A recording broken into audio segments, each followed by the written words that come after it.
Hello students, today's lecture we will discuss about environmental studies. In this paper, the next unit, last unit, human population growth. Okay, मग human population growth काय आहे किंवा human population actual concept काय आहे आणि त्याने काय आपल्याला इम्पॅक्ट आहे किंवा एन्व्हायरमेंटवरती काय त्याचा इम्पॅक्ट आहे हे आपल्याला शेवटच्या चॅप्टरमध्ये बघायचं. हा शेवटचा चॅप्टर मी फर्स्ट घेत आहे.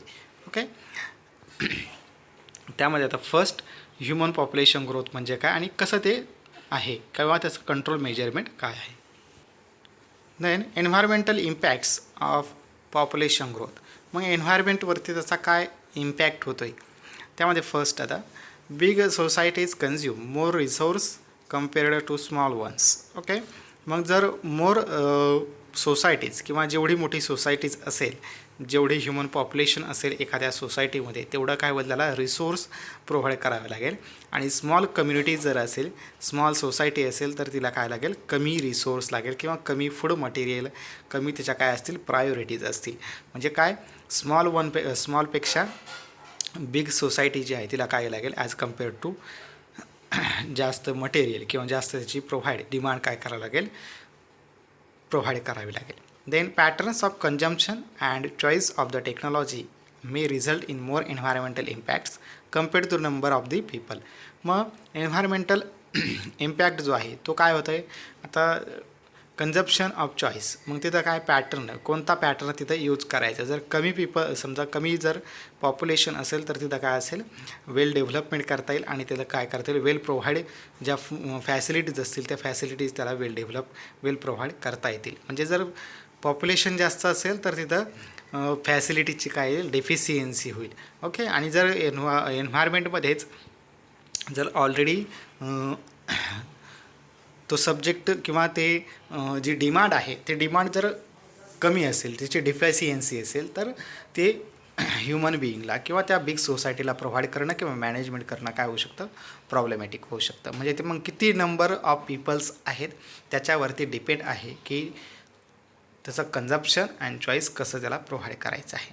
Then environmental effects on human population growth emerge from interactions between national economic development and population. मग तिथं काय नॅशनल इकॉनॉमिक डेव्हलपमेंट करणं हे सुद्धा काय होतं डिफिकल्ट होऊन जातं. आणि पॉप्युलेशन ग्रोथ जर जास्त असेल तर तिथं काय होतं आहे त्याची डेव्हलपमेंट करण्यासाठी किंवा त्याचं जे इम्पॅक्ट्स असतील एन्व्हायरमेंटवरती ते इम्पॅक्ट होऊन जातात. म्हणजे त्यांचं इंटरॅक्शन्स ज्यावेळेस म्हणजे प्रोडक्शन जास्त होते किंवा पॉप्युलेशन रेट जो आहे तो हाय असेल तर त्याची जी अचिव्हमेंट असेल किंवा त्याचे जे डेफिशियन्सी असेल डिमांड असेल त्या पॉप्युलेशनची ती डिमांड काय होत नाही कमी डिमांड काय करता येत नाही आपल्याला जास्त प्रोव्हाइड करता येत नाही किंवा फेवरेबल त्यांना कंडिशन्स किंवा फॅसिलिटीज अवेलेबल करून देता येत नाही. ओके, हा त्याचा इम्पॅक्ट आहे एन्व्हायरमेंटवरती.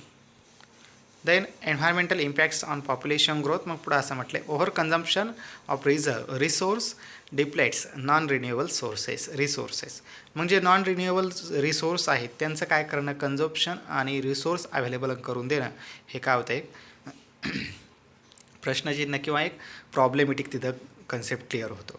Then human populations emit waste. मग ह्युमन पॉप्युलेशन जे आहे त्याच्यामध्ये काय होतं आहे वेस्ट मटेरियल जे असेल किंवा एन्व्हायरमेंटल फॅक्टर्स ते यूज करून त्याचं वेस्ट करतात. Untreated sewage waste and other pollutants have a negative impact.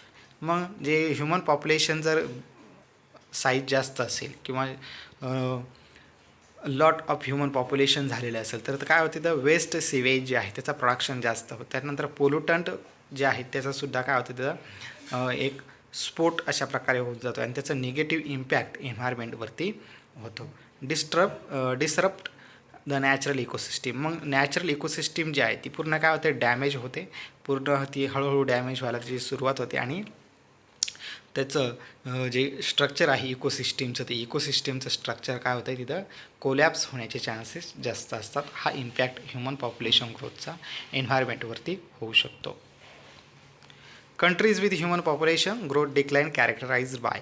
मग कंट्रीमध्ये ह्युमन पॉप्युलेशन कंट्री वाईज कसं केलं जातं high death rates, low birth rate, rising immigration, low immigration. Okay, मग डेथ रेट आहे तो कंट्रोल केला जातो आहे. त्यानंतर बर्थ रेट आहे तो सुद्धा कंट्रोल केला जाईल. रायझिंग इमायग्रेशन, त्याच्यानंतर इमायग्रेशन, लो इमायग्रेशन. ओके, म्हणजे मायग्रेशन पर्पज जो आहे तो सुद्धा काय होतं त्याच्यावरती अप्लाय होतो आहे.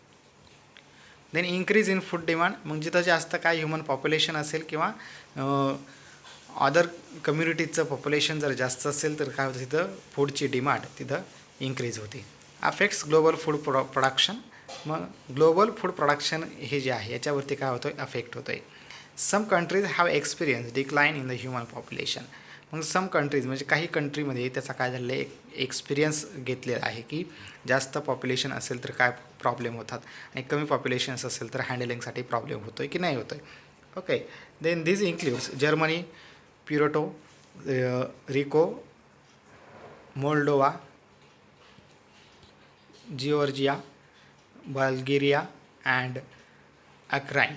ओके, ह्या ज्या कंट्रीज आहेत या कंट्रीजमध्ये काय केलं आहे तो एक्सपिरियन्स आहे की some countries experience decline human population.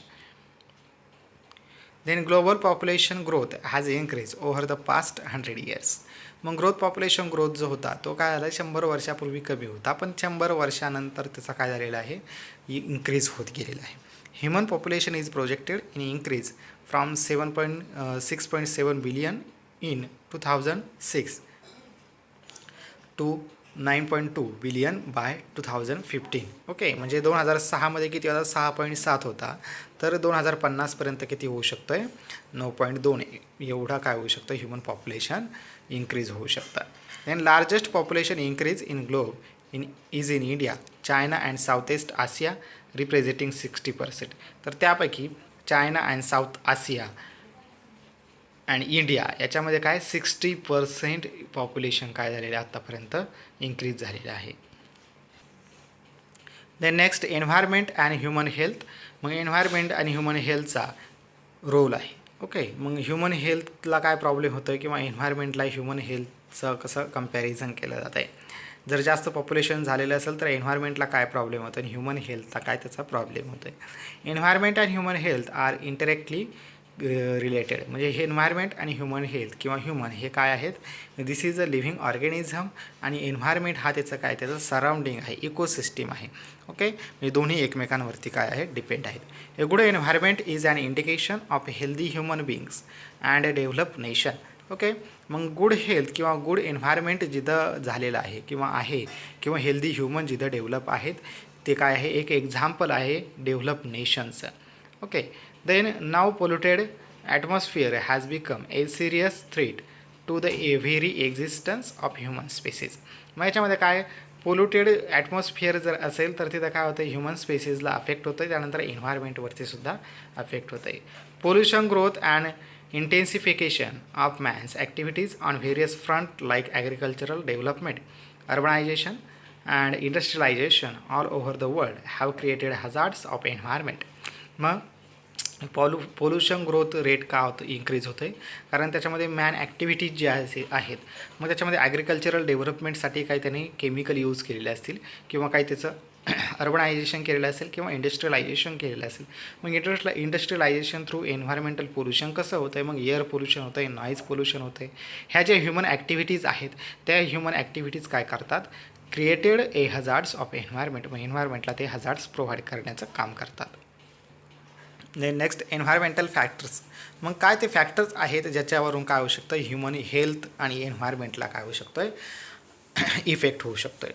मग त्यामध्ये फर्स्ट आहे the various environmental factors which affect human health are, मग ह्युमन हेल्थला अटॅक होऊ शकतो किंवा अफेक्ट होऊ शकतो. त्यामध्ये फर्स्ट आहे ओव्हर पॉप्युलेशन किंवा over production, pollution, urbanisation, degradation of natural resources.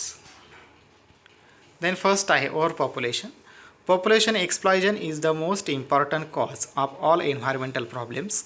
It leads to poverty, over exploitation of resource and environmental degradation. Okay, मग याच्यामध्ये काय होतं आहे पॉप्युलेशन एक्सप्लॉयजन म्हणजे पॉप्युलेशन जर वाढलं तर एन्व्हायरमेंटल प्रॉब्लेमसुद्धा काय होतात क्रिएट होतात. म्हणजे त्याचे एनर्जेटिक्स जे रिसोर्स आहेत किंवा जे नॅचरल रिसोर्स आहेत त्या रिसोर्सचा सुद्धा काय होऊ शकतं त्याच्यावरती डिफिशियन्सी जाणवते आणि डिफिशियन्सी झाल्यानंतर ते काय होत नाही, त्याला वेल डेव्हलप किंवा त्याला वेल फॅसिलिटीज काय होत नाहीत, प्रोव्हाइड होत नाहीत. म्हणून तिथं काय होतं, ओव्हर पॉप्युलेशनचा तिथं इफेक्ट होतो एन्व्हायरमेंटवरती. आणि जे एन्व्हायरमेंटल एन्व्हायरमेंटल जे रिसोर्स आहेत त्या रिसोर्सचं काय होतं आहे, डिग्रॅडेशन होण्याची जी ही कॅपॅसिटी आहे ती काय होते, तर लो होऊन जाते. किंवा डिग्रॅडेशन करण्याची कॅपॅसिटी हाय होते आणि प्रोडक्शन करण्याची कॅपॅसिटी जी आहे ती लो होते. Then next, pollution. Any change in environment which directly or indirectly affect the welfare of human beings is called pollution. मग जे प्रोडक्शन असेल, फॉर एक्झाम्पल एअर पोल्युशन असेल, वॉटर पोल्युशन असेल, नॉईज पोल्युशन असेल, okay, हे जे पोल्युशन्स आहेत मग याच्यामध्ये काय होतं आहे, त्याचा जास्त यूज झाल्याने किंवा फॉर एक्झाम्पल आता एअर पोल्युशन आहे, तर एअर पोल्युशन म्हटल्यानंतर इंडस्ट्रीच्या आउटर साईडला किंवा बिहाइंड एरियामध्ये जर काही ह्युमन्स किंवा ॲनिमल्स जे स्टे करत असतील ते काय होतात, त्या इंडस्ट्रीच्या नॉईजने किंवा त्या आवाजाने काय होतं, त्यांना डिस्टर्बन्स होतो. किंवा एअर पोल्युशनमध्ये जे त्याचं बॉयलर जे आहे त्या बॉयलरमधून काय होतं आहे, स्मोक बाहेर पडतो आहे, lot of smoke, okay, more quantity. मग तो काय होतं, तेवढ्या एरियामध्ये काय होतं आहे, डिस्ट्रीब्यूट झाल्यानंतर तो एरिया जो आहे ती एअर जी आहे ती काय होते, पूर्णपणे पोल्युटेड होते. म्हणून एन्व्हायरमेंटवरती काय होतं, ओव्हर प्रोडक्शन झाल्यानंतर त्याचं पोल्युशन होतं. But air pollution, water pollution and solid waste pollution are prime concern.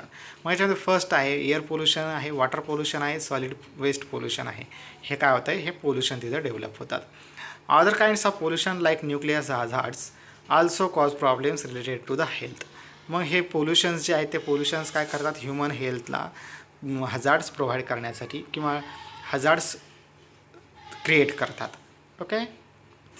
The next, urbanisation. Increase in urbanization adversely affect the ecological balance. It not only causes deforestation but also increases uncontrolled discharge of municipal waste.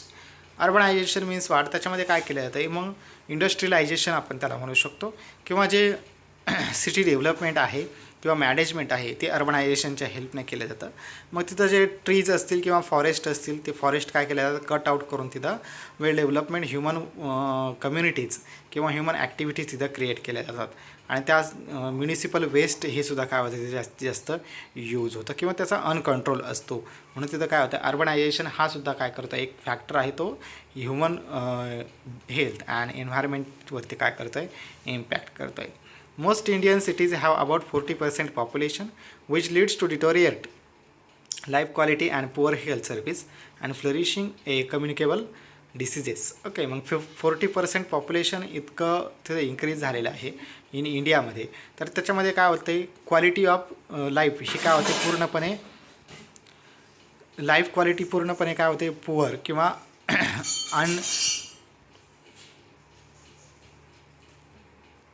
अनडेव्हलप ती life quality काय होते, तिथं develop होते.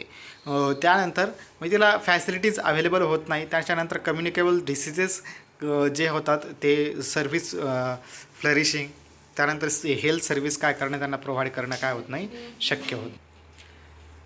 Then this area lack basic amenities and are disease prone such as a downtrodden areas of the cities are the prime source of infectious diseases. मग याच्यामुळं काय होतं आहे, जे कम्युनिकेबल डिसीजेस असतील किंवा ज्या अदर पोल्युशन्समुळं किंवा त्या अर्बनायझेशनमुळे जे डिसीज क्रिएट होतात, अर्बनायझेशन म्हटल्यानंतर तिथं काय होते, क्रिएशन करतात न्यू ॲक्टिव्हिटीजचं आणि त्याच्या थ्रू काय पोल्युशन होईल किंवा ते डिसॲक्टिव्हिटी होईल, ती एन्व्हायरमेंटला एकदम अफेक्ट करेल, डिफिशियन्सी करेल, डॅमेज करेल. त्याचा इफेक्ट डायरेक्टली ह्युमन हेल्थवरती होऊ शकतो. Then degradation of natural resources. मग नॅचरल रिसोर्सेस जे आहेत त्यांचं काय होतं, डिग्रॅडेशन होण्याला सुरुवात होते. Loss of natural resources adversely affect the quality of human life. Example, deforestation results in biodiversity loss because biodiversity is essential for maintaining the basic life supporting processes. Okay, मग human हेल्थवरती किंवा त्यांना natural resource हे कसं degrade करतात, मग त्यामध्ये first काय करतात, डिफॉरेस्ट्रेशन एक्झाम्पल त्यांनी सांगितलेलं आहे. न्यू ॲक्टिव्हिटी तिथे डेव्हलप करायची आहे, तर ते काय करतात, तिथले जे एरियामध्ये जे प्लांट्स असतील, त्या प्लांट्सला काय करतात, पूर्णपणे डिस्ट्रॉय करण्याचं किंवा कट करून तिथं काय करतात, ती ॲक्टिव्हिटी क्रिएट करतात. मग हा जो रिसोर्स आहे तो रिसोर्स काय होतो, तिथं डिग्रेड केला जातो. देन मग त्याचं essential maintaining the basic life supporting process. मग त्याची जी बेसिक लाईफ आहे ती ह्युमन ॲक्टिव्हिटी क्रिएट करण्यासाठी ती काय करते, तिला सपोर्टिव्ह करण्यासाठी किंवा त्याची डेव्हलपमेंट करण्यासाठी हे डिफॉरेस्ट्रेशन कन्सेप्ट तिथं अप्लाय केला जातो. A number of medicines procure from various life forms are essential for human health. काय मग त्याच्या काही मेडिसिन्स किंवा various life forms are essential for human health. मग काही जर मेडिसिनल प्लांट्स असतील किंवा मेडिसिनल ॲक्टिव्हिटीज तिथं यूज करायच्या असतील किंवा मेडिसिनल ॲक्टिव्हिटी तिथं आपल्याला करायची आहे, तर तिथंसुद्धा काय केलं जातं, हे डिफॉरेस्ट्रेशन ॲप्लाय केलं जातं. पण ते ह्युमन हेल्थसाठी चांगलं आहे, पण ते काय करतात, डिफॉरेस्ट्रेशन करून ते ॲप्लाय करतात. म्हणून त्याचे काय करतात, ते डिफॉरेस्ट्रेशन झालेलं जी ॲक्टिव्हिटी आहे ती ह्या ॲक्टिव्हिटीवरती काय करते, इफेक्ट करते, इम्पॅक्ट करते.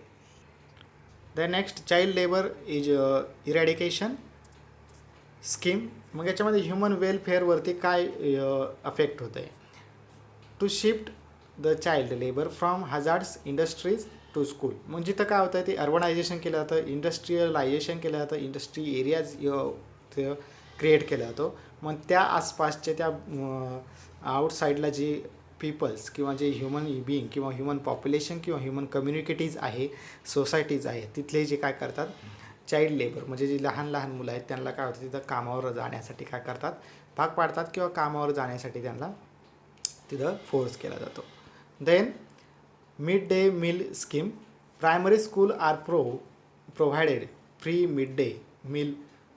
ओके, मग तिथं काय होतं आहे, प्रायमरी स्कूल जे आहे त्यांचं फॉर्मेशन किंवा त्यांचं डेव्हलपमेंट तिथं केलं जातं. पण ज्यांना प्रायमरी स्कूल जॉईन करणं शक्य नाही ते काय करतात, मग डायरेक्टली त्या लेबर सिस्टीममध्ये त्यांना इन्क्लूड करून देतात. The child labour prohibition and regulation act. मग त्यासाठी काय करावं लागतं, तिथं चाइल्ड लेबर ॲक्ट जो असेल, रेग्युलेशन अँड प्रोहिबिशन, तो ॲक्ट तिथं काय करावं लागतं, ॲप्लाय करावं लागतं. ओके. देन मग किती 14 वर्षाच्या नंतरच ते काय करतात, तिथं त्या मुलांना काम करण्यासाठी एंट्री देतात. Okay. Integrated child development programme 1975 to 1996. मग तो ॲक्ट जो आहे द चाइल्ड लेबर ॲक्ट, तो काय आला 1986मध्ये काय केलेला आहे, ॲप्लाय केलेला आहे. ओके. मग त्यामध्ये first integrated child development programme जो आहे तो कधीपासून स्टार्ट केलेला आहे, 1975मध्येच काय झालेलं आहे, त्याचं वर्किंग आउट सुरू झालेलं आहे किंवा त्याचं डेव्हलपमेंट केलेलं आहे. Supplementary nutritions, immunization, health checking services, health education, non formal education, other related services. Okay. एवढं काय त्या चाइल्डवरती काय केलं जातं, डेव्हलपमेंट प्रोग्राम अप्लाय केले जातात किंवा अवेलेबल केले जातात, क्रिएट केले जातात. ओके. 7 नंबर जे युनिट आहे human communities and environment impact जे आहे ते आपण बघत आहोत. त्यामध्ये फर्स्ट टॉपिक आपण बघितलं ह्युमन ग्रोथ झाल्यानंतर किंवा ह्युमन पॉप्युलेशन ग्रोथ काय आहे आणि ते झाल्यानंतर काय काय प्रॉब्लेम होतात किंवा कोणते फॅक्टर्स त्याच्यावरती काय करतात, इम्पॅक्ट करतात, हे आपण बघितलेलं आहे. First topic human population growth is finish. Okay. Thank you.